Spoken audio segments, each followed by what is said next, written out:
শোনো, ভয় পেলে হবে না। আমাদের চলবে না। আমাদের পুত্রকন্যার মুখের দিকে তাকিয়ে নির্ভয়ে আমাদের এগিয়ে যেতে হবে। এক অন্ধকারের মধ্যে আরো ভয়ঙ্কর অন্ধকারের ছায়া এসে কি বলার চেষ্টা করছে আমি তো কিছুই বুঝে উঠতে পারছি না। আমার ব্যাগ থেকে টর্চ লাইটটি বের করে জ্বালিয়ে একই একটি কালো কুচকুচে বৃদ্ধ আমার সামনে দাঁড়িয়ে আছে, আর চোখ দুটি জল করছে। আমি ভয়ে জিজ্ঞাসা করলাম, আপনি কে? এখানে আপনি দাঁড়িয়ে কেন? কোথায় যাবেন?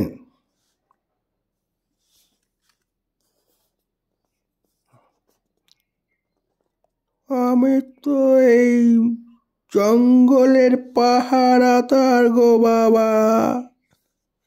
এই জঙ্গলের যে একবার প্রবেশ করে সে এখান থেকে বেরোনো পথ হারিয়ে ফেলে। তোমরা এই জঙ্গলে কি করে প্রবেশ করেছো? কেনই বা প্রবেশ করেছো? কি উদ্দেশ্যে প্রবেশ করেছো? এই জঙ্গলে প্রবেশ করা মানে মৃত্যু।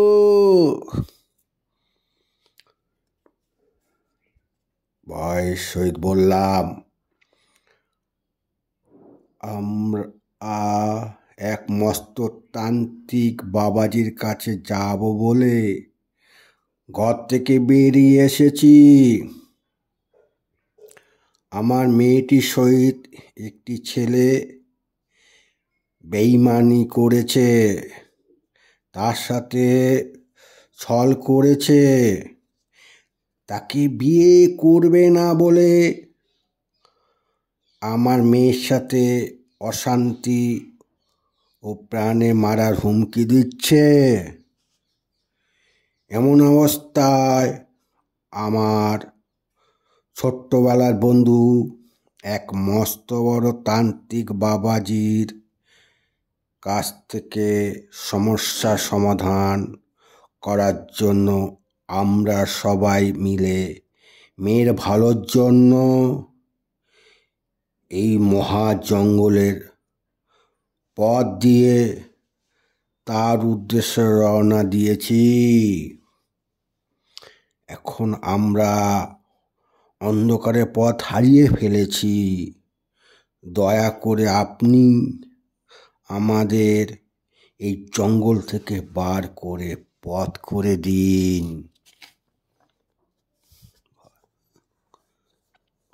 কই তুমি তো বললে যে তোমার মেয়ে স্ত্রীর সঙ্গে এসেছে। কই, আমি তো কাউকে দেখতে পাচ্ছি না গো বাবা। এই তো আমার পিছনে বসে আছে, বিশ্রাম নিচ্ছে। কোথায় গো বাবা? তোমার পিছনে আমি তো কাউকে দেখতে পাচ্ছি না গো। কই, কোথায় তোমার মেয়ে? কোথায় তোমার স্ত্রী গো? পিছনে ঘুরে দেখি, মাত্রই দেখি স্ত্রী মেয়ে কেউই নেই। সে অবাক চোখে দেখে কিছুক্ষণের মধ্যেও আমিও অজ্ঞান হয়ে পড়ে যাই। ঘণ্টাখানেক পর জ্ঞান ফিরে আসার পর আমি দেখতে পাচ্ছি যে আমি এক গুহার ভিতরে বসে আছি এবং আমার পাশে বসে আছে আমার মেয়ে ও স্ত্রী। ওই আমার তান্ত্রিকের কাছে আমি পুনরায় এই দৃশ্য দেখে আবার অজ্ঞান হয়ে যাই।